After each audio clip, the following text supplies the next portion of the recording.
আরেকটা হাদিস, ওয়ান আয়েশা রাদিয়াল্লাহু তাআলা আনহা আন্না নবী সাল্লাল্লাহু আলাইহি ওয়াসাল্লাম কানা ইয়াতাকিফুল আশারাল আওয়াখিরা মিন রমাদান হাত্তা তাওয়াফাহু আল্লাহু তাআলা সুম্মা আতাকাফা আজওয়াজুহু মিন বাদিহি।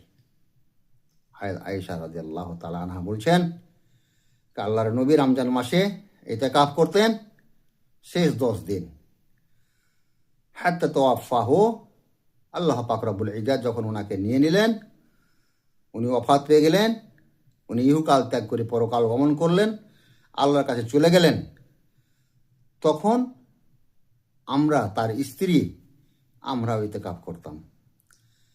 এটা বুখারী মুসলিমের 743 নম্বর হাদিস। এইবার ইতিকাফ যারা করেন তাদের সম্পর্কে বিশ্বনবী জনাবে মুহাম্মদ রাসূলুল্লাহ সাল্লাল্লাহু আলাইহি সাল্লাম বললেন, যারা 10 দিন মসজিদে ইতিকাফ করবেন তারা 2 হজ এবং 2 উমরার বরাবর তাদের নেকি হবে। তো কত নেকি এই কয়েকটা দিনে!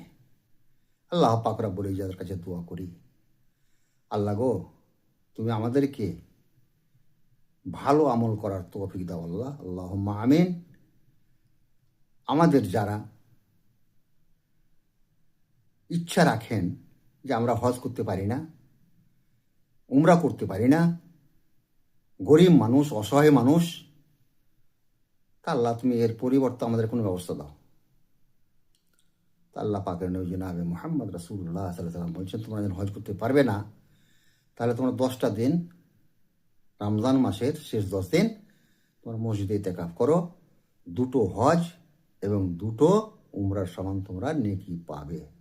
আল্লাহ পাক রব্বুল ইজ্জাত যেন আমাদেরকে তৌফিক দেন, যেন আমরা ইতিকাফ করতে পারি এবং আমরা আমাদের সমস্ত গুনাহ মাফ করাতে পারি।